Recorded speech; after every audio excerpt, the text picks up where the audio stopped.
அன்புள்ளம் கொண்ட அனைவருக்கும் அன்பார்ந்த வணக்கம். நாம் இந்த நிகழ்ச்சியில் 2023ஆம் ஆண்டு முடிஞ்சு 2024 புத்தாண்டு பிறக்க போகுது. அதற்கான பலனை தான் நாம் இப்போ பார்க்க போகிறோம். பொதுவாகவே பார்த்திங்கன்னா மிகவும் சிறப்பாக இருக்குது இந்த புத்தாண்டு. எதுக்காகன்னு பார்த்திங்கன்னா பொருளாதார முன்னேற்றம் அதிகமாக இருக்குது. பொருளாதார முன்னேற்றம் அதிகமாக இருந்தால் எவரும் எப்படி சொல்லலாம், எல்லோரும் கஷ்டப்பட வேண்டியதில்லை.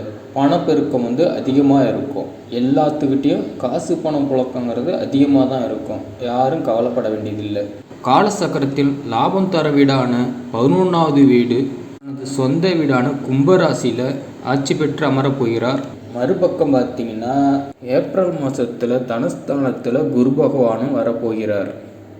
இவங்க 2 பேரும் சேர்ந்தால் என்ன நடக்குன்னா, உங்களுக்கு அதாவது நாட்டில் உள்ள அனைவருக்குமே பொருளாதார நிலை சிறப்பாக இருக்கும். சரி, இது பொதுவாக இருக்குது. இந்த 2024 புத்தாண்டு எப்படி இருக்கும்னு பார்த்தீங்கன்னா, சோபகிருது வருடம் மார்கழி மாதம் 16ஆம் தேதி திங்கட்கிழமை இந்த புத்தாண்டு பிறக்க போகுது. இப்போ பார்த்தீங்கன்னா இந்த ஆண்டுக்கான கிரக நிலைகள் எங்கெங்கே யார் இருக்கா, இவங்களால் என்ன பலன் கிடைக்கும் இந்த 12 ராசிகளுக்கும் அப்படிங்கிறத நாம் இப்போ பார்க்கலாம். கிரக நிலைகள்னு பார்த்தீங்கன்னா 2ஆம் இடமான குடும்பஸ்தானத்தின் அதிபதியான சுக்கிரன் மற்றும் புதன் வக்கிர நிலையில் சஞ்சரிக்கின்றனர். 3ஆம் இடமான தைரியம் இளைய சகோதர ஸ்தானத்தில் சூரியனும் மற்றும் செவ்வாய் சஞ்சாரம் நடக்க உள்ளது. 6ஆம் இடமான சத்துருஸ்தானத்தில் ராகுவும் சஞ்சாரம் நடக்கிறது. 7ஆம் இடத்துல கலத்திரஸ்தானத்தில் குரு சஞ்சாரம் பண்ணுறாரு. சந்திரன் லாபஸ்தானத்தில் சஞ்சரிக்கின்றார். 12ஆம் இடமான விரயஸ்தானத்தில் கேது இருக்கார். ஆண்டின் தொடக்கத்தில் குரு பகவான் மேசராசியில் அமர்ந்து 5ஆம் பார்வையாக லாபஸ்தானத்தையும் 7ஆம் பார்வையாகவும் பார்க்கிறார். 9ஆம் பார்வையாக தைரியஸ்தானத்தில் இருக்கார். அதே போல் சனி பகவானும் 3ஆம் பார்வையாக கலஸ்திரஸ்தானத்தில் இருக்கார். 7ஆம் பார்வையாக சிம்மராசியிலும் 10ஆம் பார்வையாக குடும்பஸ்தானத்தின் மீதும் விழுகின்றார். மே 1ஆம் தேதிக்கு பேர் குரு பகவான் மேஷராசியிலிருந்து ரிஷபராசிக்கு பயிற்சியாக இருக்கார். முக்கிய கிரகங்களின் அடிப்படையில் 12 ராசிகளுக்கும் எப்படிப்பட்ட பலன் வழங்கும் என்று பார்க்கலாம். இந்த மேஷராசி என்பவர்களுக்கான இந்த 2024ஆம் ஆண்டு எப்படிப்பட்ட பலனை வழங்கும் என்று பார்க்கலாம். உங்களுக்காகவே படைக்கப்பட்ட ஆண்டுன்னு தான் சொல்லணும். அந்த அளவுக்கு நல்ல பலன்களை வழங்குகிற ஆண்டாக தான் இருக்குது இந்த 2024ஆம் ஆண்டு. நீங்கள் எதிர்பார்த்ததை விட மிகவும் சிறப்பாக இருப்பீங்க. சனி பகவான் உங்களுக்கு ஆதரவாக இருந்தாலும் பெரும்பாலான நாட்களில் ராகு உங்கள் ராசியிலே இருந்ததால் சர்ப்பதோஷ பிடியில் நீங்கள் இருந்திருப்பீங்க. குரு பகவானும் பார்த்தீங்கன்னா உங்களுக்கு நன்மை செய்கிற அளவுக்கு அவரும் இல்லை. பாதி நாள் பார்த்தீங்கன்னா அவரும் விரயஸ்தானத்தில் இருந்துட்டு மறுபடியும் பார்த்தீங்கன்னா உங்கள் ராசிலேயே அவர் வந்துட்டார்.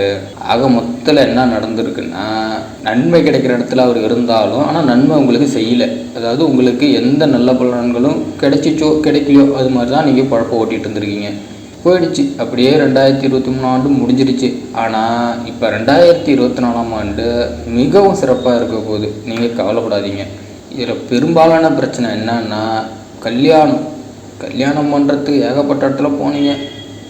ஜாதகம் பார்க்க போனீங்க, பொண்ணு பார்க்க போனீங்க, தட்டுக்கிட்டே போயிருக்கும். அமைகிற மாதிரி வந்திருக்கோம், அமையாமல் போயிடுச்சு.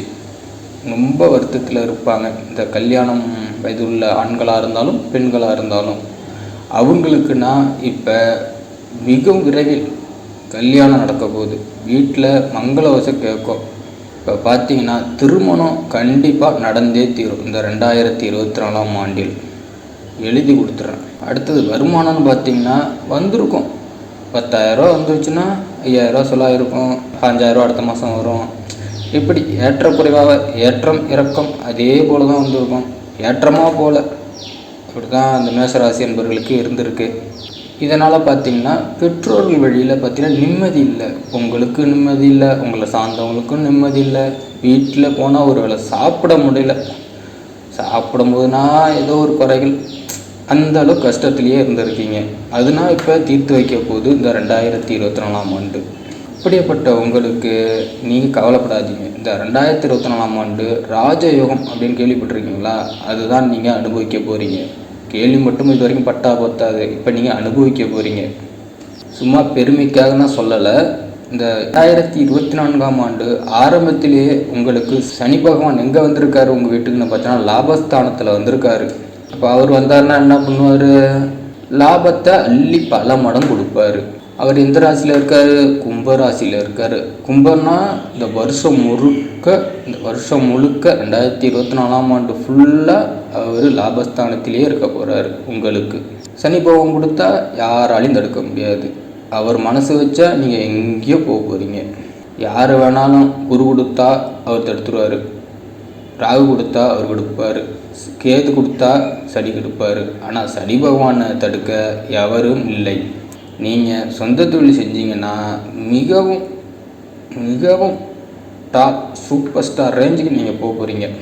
உங்களோட ராசி அதிபதி செவ்வாய் சனிக்கு பகைகரமாக இருந்தாலும் உங்களோட வீட்டுக்கு 10ஆம் வீட்டுக்கும் 11ஆவது வீட்டுக்கும் அவர் தான் அதிபதி. அப்போ என்ன காரணம்? தொழிலுக்கும் அதிபதி அவர் தான், லாபத்துக்கும் அதிபதி அவர் தான். அவரே அங்கே ஆட்சி பெற்று உட்காந்துருக்காரு. அதனால் நீங்கள் கவலையப்பட வேண்டியதில்லை. காசு பணத்தை பற்றி நீங்கள் கவலையப்பட வேண்டியதில்லை. காசு பணம் இருந்தால் எதையும் வெல்லலாம், யாரையும் வெல்லலாம். அப்படி தானே? நான் படிச்சிருக்கேன், ஒன்றும் வேலை இல்லை, வருமானத்துக்கு எந்த வழி இல்லை அப்படின்னு இருக்கிறவங்க இனிமேல் இந்த மேஷராசி என்பவர்கள் இந்த 2024ஆம் ஆண்டு ஏதோ ஒரு வேலை, எந்த வேலையாக இருந்தாலும் உங்களுக்கு மாதம் வருமானம் வரக்கூடிய வேலைக்கு கண்டிப்பாக அமர்ந்துடுவீங்க. மாதம் ஆச்சுன்னா 30 நாள் ஆகிடுச்சா வருமானம் கண்டிப்பாக இருக்குடா, கவலையப்பட வேண்டியதில்லை அப்படிங்கிற எண்ணத்துக்கு நீங்கள் போயிடுவீங்க. இதுக்கு முன்னாடி பிடிக்காத வேலையை செஞ்சுருப்பீங்க வேறு இடத்துல.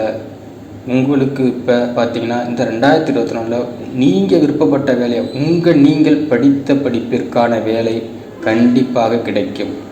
இப்போ 2024ஆம் ஆண்டை 2ஆக பிரித்து பார்த்தீங்கன்னா சனி பகவான் உங்களுக்கு ஆரம்பத்திலேருந்து கொடுக்குறவராக தான் இருக்கார். அதே நேரத்தில் 20ஆம் தேதி தான் குரு வக்கரநிவர்த்தி ஆனாலும் குரு பகவான் உங்களுக்கு கொடுக்குற இடத்துல இல்லை. ஆனால் சனி பகவான் உங்களுக்கு ஏகபோகமாக கொடுக்க போகிறாரு. லாபஸ்தானத்தில் சனி இருக்கார். ராசியிலே இருக்க குரு எப்போ கொடுப்பாருன்னா ஏப்ரல் மாதம் 21ஆம் தேதி ரிஷபராசிக்கு போகிறாரு. லாபத்தில் சனி, தனத்தில் குரு பகவான் இருக்கார். அப்போ 2 பேரும் என்ன செஞ்சிட்டாங்க? இருக்கிறதுல முக்கிய கிரகங்கள்னு பார்த்தீங்கன்னா சனி பகவானும் குரு பகவானும் 2 பேரும் சேர்ந்து உங்களுக்கு அள்ளி தான் கொடுப்பாங்க. எங்கடா வைக்கிறதுன்னு இடத்த பார்த்து வச்சுக்கிங்க. முக்கியமாக சொல்ல போனால் அந்த குரு பயிற்சி நடந்த உடனே ஏகபோகம் தானம், வாக்கு, குடும்பம்னு பார்த்தீங்கன்னு வச்சிங்களேன். அந்த இடத்துக்கு யார் வரா? குரு பகவான் வரார். எப்போ? ஏப்ரல் 21ஆம் தேதி வரார். அப்போ பார்த்தீங்கன்னா குடும்பங்கிறது விருத்தி அடையும். விருத்தி அடையினா என்னவாகும்? கல்யாணம் நடக்கும் கண்டிப்பாக. அப்போ குடும்பம் விருத்தி அடையினா கல்யாணம் ஆகுதா? அப்போ இதுக்கு முன்னாடி என்னடா கல்யாணம் ஆகலன்னு பார்த்தீங்கன்னா படிச்சிருப்பீங்க, ஒரு செட்டில் ஆகிட்டு கல்யாணம் பண்ணணும் அப்படின்னு நினச்சிட்டு இருந்தீங்க. பார்த்தீங்கன்னா அவங்களுக்கு பூரா இப்போ கல்யாணம் நடக்கும். இதே மேசராசி பெண்கள் எடுத்துக்கிட்டிங்கன்னா உங்களுக்கும் அதே தான் சொல்லணும். ஏன்னா உங்களுக்கும் திருமண வாழ்க்கை அமைய போகுது. எப்படின்னா இன்னொரு வீட்டுக்கு போய் மங்களகரமாக போய் விளக்கேற்றி வச்சு வாழ போகிறீங்க. கவலையை விட்டுடுங்க. ஏப்ரல் 21ஆம் தேதி குரு பகவான் ரிஷபராசிக்கு போகிறதால தனமும் சூப்பராக இருக்குது. தனம்னா என்ன? பணம் தான். அங்கே யார் யார் இருக்கா? குருவும் இருக்கார், சனியும் இருக்கார். 2 பேரும் பணமழை பொழிய போகிறாங்க. அடுத்தது பார்த்திங்கன்னா தொழில் எப்படி இருக்குண்டா அப்படின்னு பார்த்தீங்க. தொழிலை எப்படா முன்னேற்றலாம், இன்னும் என்ன விரிவாக்கம் பண்ணலாம், இதை செஞ்சால் இன்றைக்கி 1000 ரூபா லாபம் வருதா, இன்னொன்று செய்யும் அது 2000 லாபம் வரும். அந்த அளவுக்கு தொழிலை விரிவாக்கம் செஞ்சு இப்போ அதிலேருந்து முதலீடுகளை அதிகப்படுத்துறது உங்கள் நோக்கமாக வச்சுருப்பீங்க. அந்த அளவுக்கு உங்களுக்கு வெற்றியும் கிடைக்கும். தொழிலை பொறுத்தளவு இது வரைக்கும் பார்க்காத வளர்ச்சியை நீங்கள் இந்த 2024ஆம் ஆண்டில் பார்க்க போகிறீங்க. 10 பேரில் ஒரு ஆளாக நீங்கள் இருக்க மாட்டீங்க. 10ல் ஒன்றா முதலிடத்தில் தான் நீங்கள் இருக்க போகிறீங்க. தொழிலை பொறுத்தளவு நீங்கள் தான் நம்பர் 1. கவலையே விட்டுடுங்க. அதாவது பார்த்தீங்கன்னா ஏற்கனவே ஒரே ஒரு நிர்வாகம் தான் தொடங்கியிருப்பீங்க. அதுக்கு அடுத்த கிளை நிர்வாகம், அடுத்த தொழில் சப்ஜூட்டாக இன்னொரு நிர்வாகத்தை உருவாக்க போகிறீங்க. அதிலிருந்தும் உங்களுக்கு உதிரி வருமானங்கள் அதிகமாக கிடைக்க போகுது. நீங்கள் எதற்கும் தயங்காமல் இந்த 2024ஆம் ஆண்டு ஏப்ரல் மாதத்துக்கு அப்புறம் தொழிலை நீங்கள் விரிவுபடுத்தலாம். அடுத்தது பார்த்திங்கன்னா கலைத்துறை, இந்த அரசியல் துறை, சினிமா துறை, பேச்சு மூலதனமாக கொண்டு செயல்படுறாங்க. பார்த்திங்கன்னா அவங்கன்னா கொடி கட்டி பறக்க போகிறீங்க. அடுத்தது யாரா இருக்கான்னு பார்த்தீங்கன்னா நம்ம ராகு கேது. அவங்க எங்கடா இருக்காங்க, அவங்க என்னடா பண்ண போகிறாங்க இந்த 2024ன்னு பார்த்தோம்னா, ராகு மீனத்தில் விரயஸ்தானத்தில் இருக்கார். குருவோட வீட்டில் ராகு இருப்பதால் அதுவும் உங்களுக்கு விரயஸ்தானமாக இருக்குது. அப்படி இருந்தாலும் உங்களுக்கு சுபவிரய செலவுனா என்ன? வீடு கட்டலாம், கல்யாணம் பண்ணலாம், மனை வாங்கி போடலாம், பவுன் எடுத்து வைக்கலாம், வண்டி வாங்கலாம், கார் வாங்கலாம். இதுமாதிரி சுபவிரய செலவாக நீங்கள் பண்ணணும். அப்படி இல்லைன்னா உங்கள் பிள்ளைகளுக்கு காது குத்து வைக்கலாம், பெற்றோர்களுக்கு 60ஆம் கல்யாணம், இது மாதிரி சுப நிகழ்ச்சிகளாக பண்ணி அதை விரய செலவாக நீங்கள் மாற்றணும்.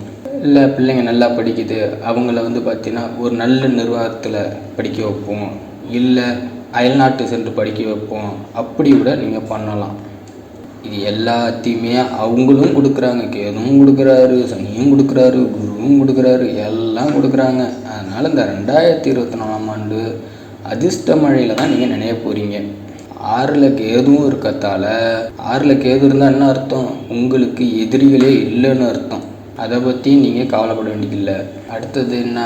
மாணவர்கள் கல்வியில் என்ன முன்னேற்றம் இருக்கும்னு பார்த்தோம்னா, 6ல் கேது பகவான் இருக்கத்தால், கன்னி ராசியில் புதனும் இருக்கிறதால, ஏன்னா இருந்தாலும் நண்பர்களோட வெளியில் சுற்றி இந்த கூடுவார் தோஷம் சரியில்லாமல் அதை மட்டும் நீங்கள் கொஞ்சம் குறைச்சிக்கிறது நல்லது. இதனால் குறைச்சிக்கிட்டிங்கன்னா கல்வியிலையும் நீங்கள் தான் நம்பர் 1. குறைச்சிட்டு வந்தீங்கன்னா படிப்புலேயும் நம்பர் 1 வரீங்க, மிக சிறப்பாக இருப்பீங்க. கல்வியிலையும் நீங்கள் தான் ஃபஸ்ட் இடம். ஆக மொத்தத்தில் சொல்ல போனால் 2024 வாரி வழங்கும் இந்த மேசராசி அன்பர்களுக்கு செல்வத்தை தான் சொல்லணும். இந்த 2024 ஆண்டில் நீங்கள் செல்வம், பொருள், மரியாதை, உயர்ந்த பதவி, இப்படி சொல்லிகிட்டே போகலாம். வீடு கட்டலையா, வீடு கட்டியிருப்பீங்க. எல்லாத்தையும் இந்த 2024 ஆண்டில் செம்மையாக செஞ்சு முடிச்சுருவீங்க. இப்போ 2024 பிறந்து ஜனவரி, பிப்ரவரி, மார்ச் இந்த 3 மாதமும் கொஞ்சம் சுமாராக போயிட்டுருக்கும். ஏப்ரல் மாதம் பிறந்த பிறகு பாருங்கள், குரு பகவான் வந்த பிறகு அப்படியே வண்டி ரெக்கை கட்டி தான் பறக்க போகிறீங்க. உங்களை அடிச்சுக்க பாலே இல்லை அப்படின்னு தான் சொல்லுவாங்க. என்னடா இது நம்மளா இப்படி அப்படின்னு நீங்களே யோசிப்பீங்க. யாருக்கடா இந்த புத்தாண்டு பிறந்துச்சுன்னா அந்த மேசராசி அன்பர்களுக்கு தான் அப்படின்னு தான் சொல்லணும். மேசராசி அன்பர்களுக்காகவே பிறக்கப்பட்ட இந்த புத்தாண்டு அப்படின்னு எழுதி கொடுக்கலாம். அன்றைக்கி என்ன பரிகாரம் பண்ணுறீங்கன்னு பார்த்தீங்கன்னா, புத்தாண்டு பிறந்ததன்று காலையில் குளிச்சுட்டு பா என்ன நல்லா வச்சுக்கிப்பா அப்படின்னு ஒரு கும்பிட்டுட்டு வந்தீங்கன்னா போதும், எல்லாம் நல்லதே நடக்கும். உங்களுக்கு எல்லாத்துக்கும் புத்தாண்டு வாழ்த்துக்கள்.